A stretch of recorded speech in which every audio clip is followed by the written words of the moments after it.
Hello, I'm Patrick Tisdale. I'm a member of the class of 1979 at the Air Force Academy. I'm also a resident of Washington, D.C. We're here this morning at the Mount Zion and Female Union Band Society cemeteries in Georgetown. This historic cemetery dates to the early 1800s. And the people that would have been buried here prior to the existence really of a formal built-out Washington, D.C. were working class people. They were white, free slaves, or people who died in slavery.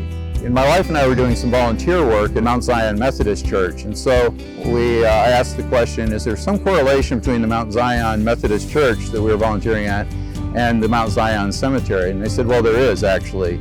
And so they pointed me to the director of the foundation that oversees the cemetery plots and the plans for developing the cemetery as a historic memorial park. And so I became engaged by Lisa and started my volunteerism here at the cemetery.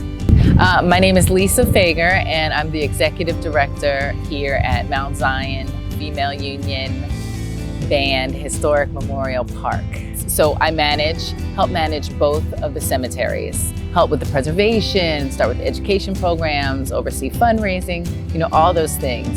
My curiosity about the cemetery came from not only of being a factor in my neighborhood, and it seemed to have a lot of stories that I was yet to learn about the people that were here, why the cemetery was created, and so on.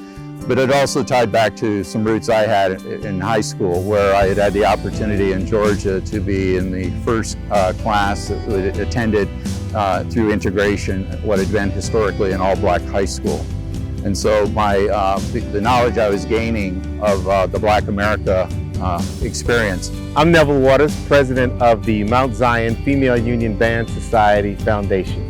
Technically, this is actually two cemeteries. The dividing line, for all intents and purposes, is non-existent. And my father was involved in the prevention of this property getting sold, and eventually got it designated as a historic location, preventing it from any future development. However, that still left the long-term maintenance and everyday care and the vision for the property still to be determined. So my work here is then, in terms of headstone work, is to write the listing headstones so they don't tumble over or the headstones break off, crack, and are destroyed. It's to reset the monuments vertically, then to clean. We end up with a lot of, over time, algae, biogrowth, moss, lichen, and pollution damage to the stones. The beauty of my work here is, as I'm removing layers of moss or growth or whatever it might be from headstones, I reveal for the first time in a while the names of persons, their existence, their life details. And then you begin to use the power of the internet to investigate more about these people. But you begin to piece together a bit of the life of those persons and what else was going on in Georgetown at the time. And so as I'm doing the more routine things of digging broken stones up out of the ground and giving them a new view of the light, or cleaning pollution off of them, they bring back stories and they begin to teach me the words of history, the words of slavery.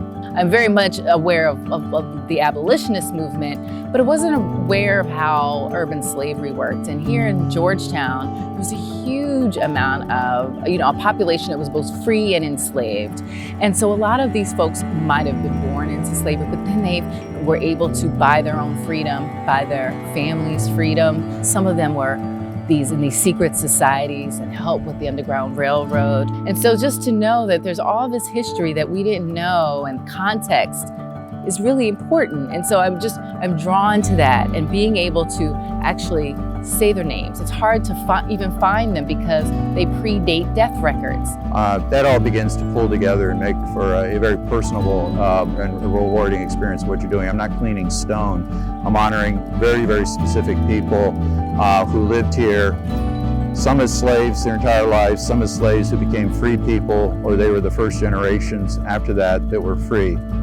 In this very vibrant community of Georgetown that many might not know was at least 34–45% black, and this east side of Georgetown, as we call it, was predominantly a black community of stores, shops, schools, churches, businesses of all kinds. So that to me, brings alive, the town that I've lived in, but in some cases with an ignorance or filters on its real roots. One of the things that I think is so both sad and should be in some ways inspiring is that when this property was initially provided to the church, both black and white people were being buried here. And then once the Oak Hill Cemetery opened, white people had their relatives disinterred and relocated because they didn't want blacks and whites to be buried together. And the fact that even in death, there was this mindset of segregation, in some ways, as I say, is particularly sad, but is also an opportunity to learn and grow. So we, in effect, had a society that was very integrated up until that point, both in life and in death. But through time, we developed segregation, even in the post-life. This isn't to make an indictment of anybody, but it's to show that things like that become part of the system are so pervasively a hindrance and undermine the opportunities for growth and understanding. So I really feel like we can contribute a lot towards the healing and the learning and the awareness and the growth that I think is so critical to us becoming really what the founding fathers aspired to, a land of opportunity, of faith, and one that would treat people equally. We were taught to embrace what was around us, and in many ways, when you see something that needs help or something that needs to be done, you just go do it. Now we have to be in the sense of when you're working with boards that oversee historic cemeteries, people that have families here, you have to learn to do something that sometimes takes a little extra work, and that's make very sure you're learning to listen and take on the context, take on the feelings that surround a topic like this cemetery and all that we might want to do with it. And you also learn that there's things you might instinctively feel you would like to do to improve things that if you did, where it would be out of character for this cemetery.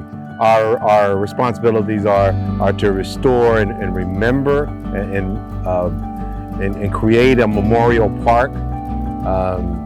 But the idea of restoring does not necessarily mean restoring to the point of doing burials again. But I believe that there's a tremendous legacy and opportunity to create awareness and education about those who are here on this sacred ground. The board that oversees the cemetery deliberates on that and may come to a conclusion that says, well, we really don't want this to begin to look like Arlington. We don't want this to begin to look like a polished, Tony cemetery, because that is so far from the life experience that these people had. So what I've learned in working with the cemetery and the board is to take all of my instincts to do, to make things happen, but put them into the right context so that my shots are well aimed in terms of my volunteerism.